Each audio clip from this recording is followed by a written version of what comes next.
Hi guys, welcome back to Spelling and Word Study. My name is Mrs. Rhoades and I'm here to get you started on Unit 23, the ORY ending. Please take a second to gather your materials. You'll need your green book open to page 143. You'll also need some colorful pens, markers, or crayons. Remember, whatever I mark up on the board, you should be marking on your page. Please save room for a key as well. If at any point I'm moving too fast, please pause the video and catch up. You'll notice that I already went ahead and broke our words into syllables using these purple vertical lines, and I used orange check marks to show the stressed syllables. Remember, that's the part of the word that we say a little bit louder and stronger. If you'd like to pause the video to add your own syllable markings, go ahead and do that now. All right, so we have spent many weeks now talking about derivational suffixes. We know that those are groups of letters that we tack onto the end of a word to change its part of speech. Last week we focused on the ARY ending, and we noticed that it can take a noun and turn it into an adjective. So for instance, we can take a word like custom and change it to customary. Well, we're going to see something similar happen this week with the ORY ending. In many cases on this list, we can take a verb and turn it into an adjective. So for example, we can take a word like accuse and turn it into accusatory, or contradict and turn it into contradictory. Notice, by the way, that as we change the part of speech, we also change the pronunciation of certain letters and syllables. So listen for that as well. All right, so let's read our list. Please repeat after me. Accessory, accusatory, auditory, circulatory, contradictory, derogatory, discriminatory, dormitory, inflammatory, introductory, laboratory, lavatory, migratory, obligatory, observatory, predatory, respiratory, satisfactory, self-explanatory, trajectory. All right, we have lots of big words this week, some tricky spellings, but I'm confident that you can do a good job if you think about things like prefixes and suffixes, parts of speech, Latin roots. All of that is going to help you with your spelling this week. All right, all of our words, by the way, are nouns or adjectives. We don't have any verbs this week. But let's start with some of these adjectives. Let's take a word like accusatory. You can see the verb hiding in there, right? If you accuse someone of doing something, you say, oh, you stole my money, you ate my cookies. You're accusing them of something. You're probably using an accusatory tone, right? Accusatory is an adjective that describes the way you're talking or the way you're acting. You're doing something in an accusatory tone. Notice we have our ORY suffix right here, and we have a little bit of a bridge. We've seen this before, right? Where the suffix and the root are linked together with a couple extra letters. Notice also that silent E got dropped. We see that as well whenever our suffix starts with a vowel.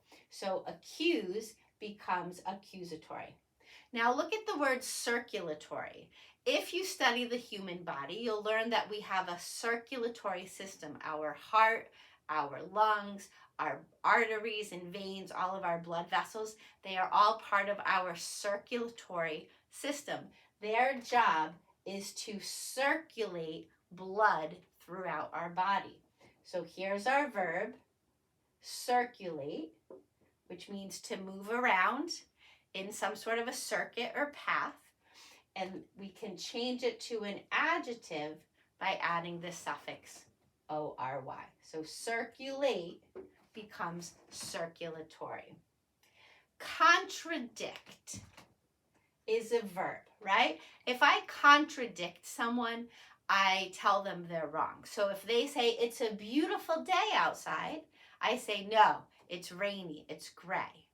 If they say I won the game and I say no, you lost the game, I am contradicting them.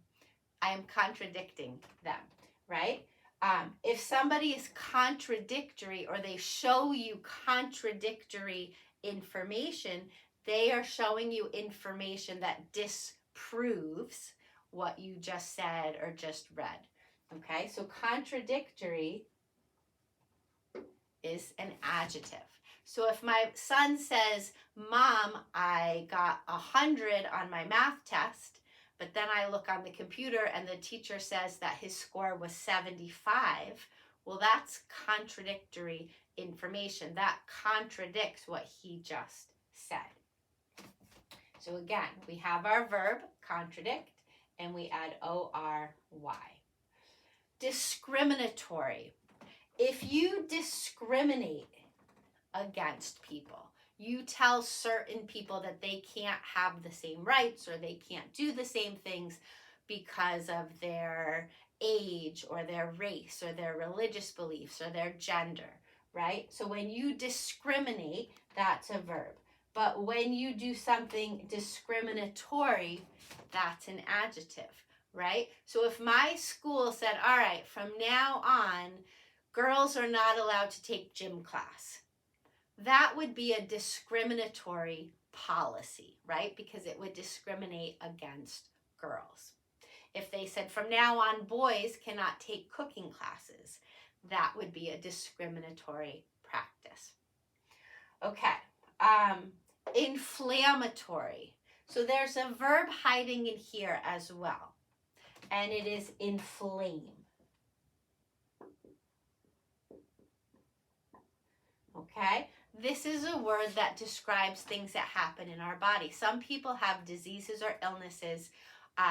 They're sensitive to certain foods or certain medications and those certain environmental conditions maybe, and they inflame or irritate their bodies, right? So you might have an inflammatory disease, right? Most of the time it's fine, and then you eat something or you experience something and your body gets inflamed. So it acts up.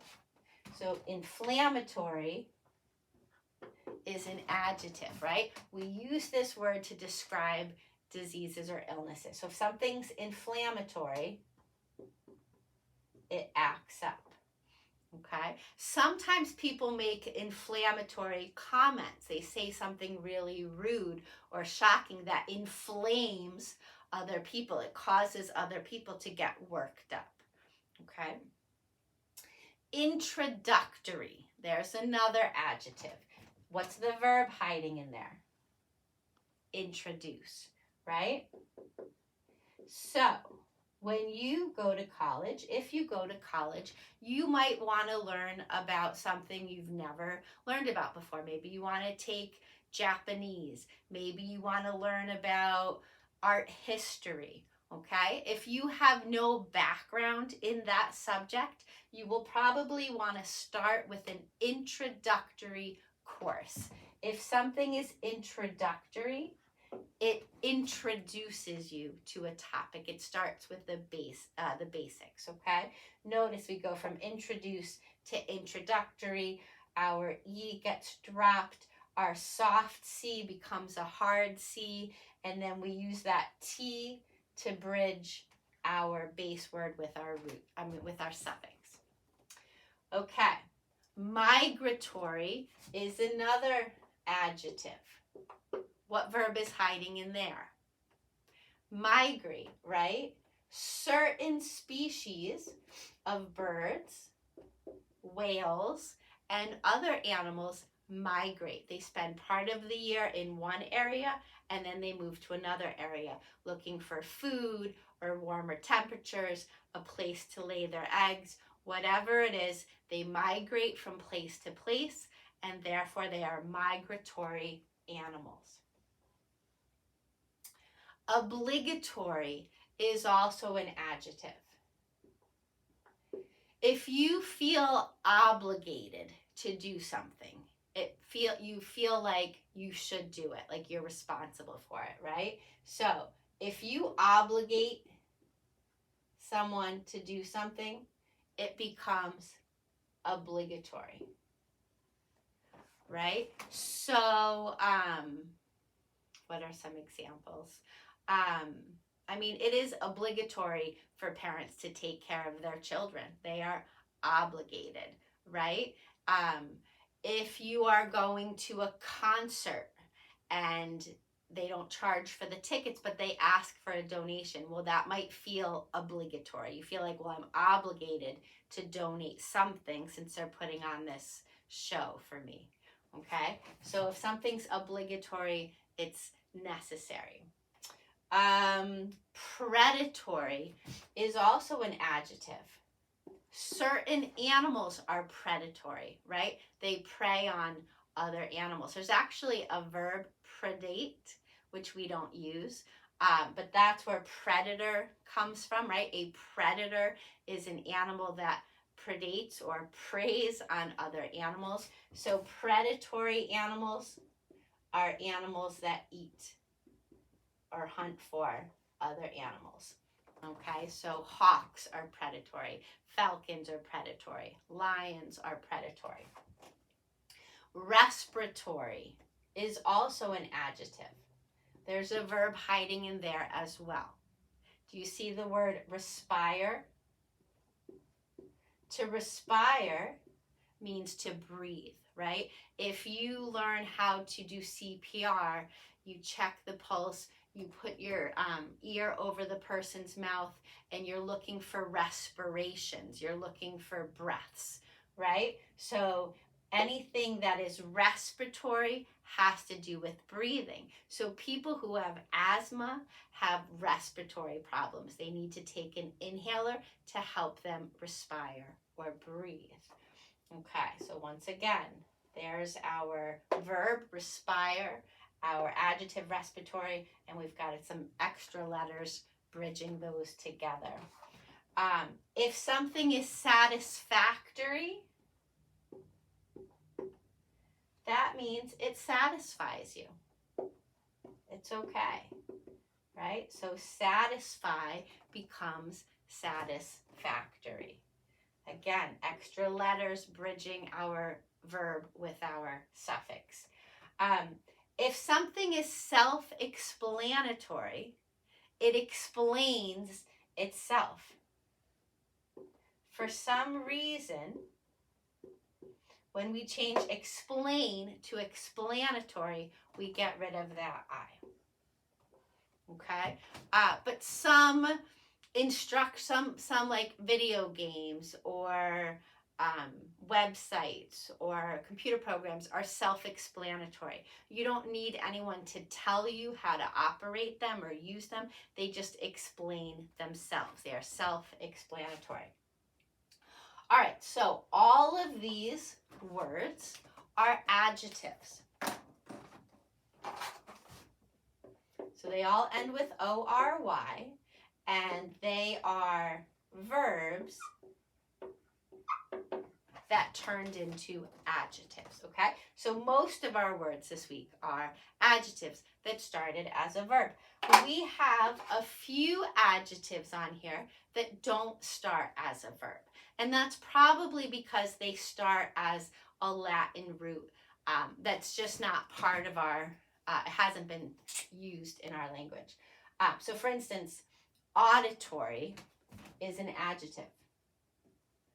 Auditory means of the ears, or having to do with hearing, okay? But audit, yes, audit is a verb, but not in the sense that we're thinking of. When you audit a class or you audit someone's taxes or you audit their finances, that has nothing to do with hearing. And yet, AUD is a Latin root that has to do with hearing. Audio, we'll talk audition. We'll talk about that more in a second, though. So auditory has to do with hearing, right? If a person's having auditory problems, they're having trouble hearing. Derogatory is also an adjective. If someone makes derogatory comments, they're making rude and offensive comments. Okay? So negative, hurtful comments. But there's no verb form. You don't derogate or anything like that. I think that's it for adjectives. So over here, we still have that ORY ending telling us that it's an could be an adjective. But this time, our word is just an adjective. There is no verb form. Okay? All right. Then we have a few other words left that are nouns. So, for instance, an accessory, that's a noun. An accessory would be earrings, a necklace, a scarf, anything you add to your outfit. So you've got your basic shirt, pants, shoes. Anything extra that you add would be an accessory. So I'm just going to, for accessory, I'm going to write decorative extras. All right? Sometimes, I remember when I was a kid, I loved to buy dolls, Barbie dolls, but I loved it when they came with accessories, right? I didn't just want the outfit. I wanted the cool handbag or the shopping bag or the shoes, like the fancy stuff to go with it. All right, so that's accessory. Dormitory is also a noun. That's a place where college students sleep, right? A lot of college kids go to school far from home, so they can't travel back and forth to mom and dad every night. So instead, they sleep in a dormitory. Maybe you've heard of this before. They usually call it a dorm, right? Maybe you have an older sibling or cousin who lives in a dorm. So a dormitory, I'm just going to call a sleeping, how about this? A place for sleeping in college. I'm sure you could come up with a better definition, but just picture a big building with lots of rooms, kind of like a hotel. All right, do we have any more nouns? Oh yes, laboratory. By the way, notice inside laboratory, we have the word labor, right? Labor means work. When you go into a laboratory, you will see scientists and researchers doing work. I want you to remember that laboratory, so you remember that O. Most of the time we swallow it up, laboratory. You can't even hear that O. So from now on, when you think of that word, I want you to write it out, laboratory, okay? Also known as a lab. It's a place where people do research and experiments in science stuff.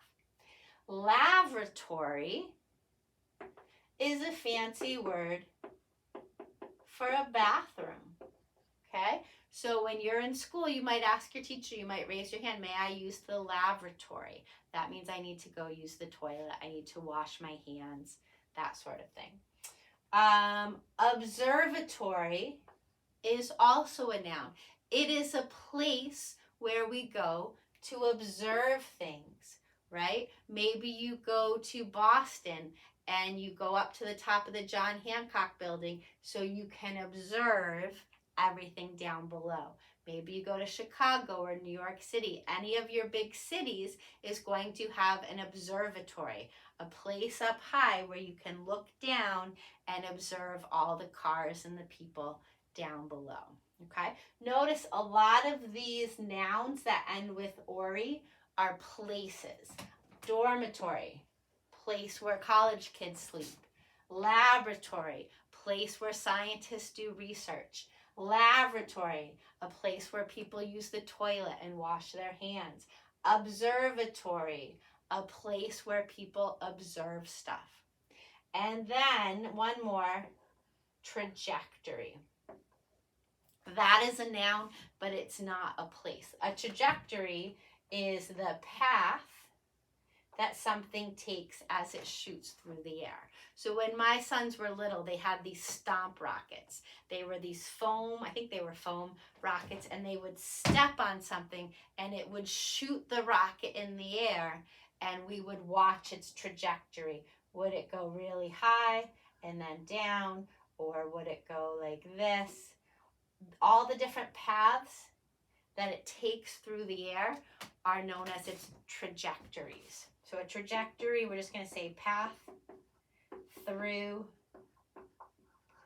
the air.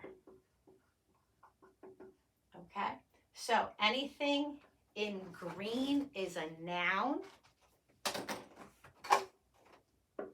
So that's also an ORY ending, but it's a noun. Sometimes we can find a verb hiding in there, not always. And usually these ORY nouns are places, a place to sleep, a place to study, a place to observe. Okay, so I talked about auditory, right? That has to do with hearing. But there's another Latin root that I want you to know about. It's going to show up on page 146, and it is the Latin root JECT. JECT equals throw. Okay? We can make up lots of different words by adding prefixes and suffixes to JECT. So for instance, if you eject someone, let's say they're in an airplane and the airplane, the pilot has lost control. So people have to eject from the plane. Well, E is kind of like X, EX, it means out. So when you eject something, you throw it out, or you throw a person out. Reject, if you reject something, you throw it back. So think about a factory assembly line, right? They're making cans of soup. If one of the cans of soup comes through the assembly line and it's dented, or the label is glued on backwards, it's going to get rejected. It's going to get thrown back. When you project something, you shoot it or you throw it forward. Think of a movie projector, right? It throws that image onto a screen. Think about a projectile. A projectile is anything that gets thrown through the air. If you take a pencil and you throw it across the room, you have turned that pencil into a projectile. And then of course we talked about trajectory, right? The path that something follows if it is thrown through the air. So there are other words as well. I want you to study that word bank carefully and match the words with their definitions below. Use what you know about prefixes, suffixes, and parts of speech. All right, that's all I have for you today. Good luck, and I will see you next time. Bye-bye.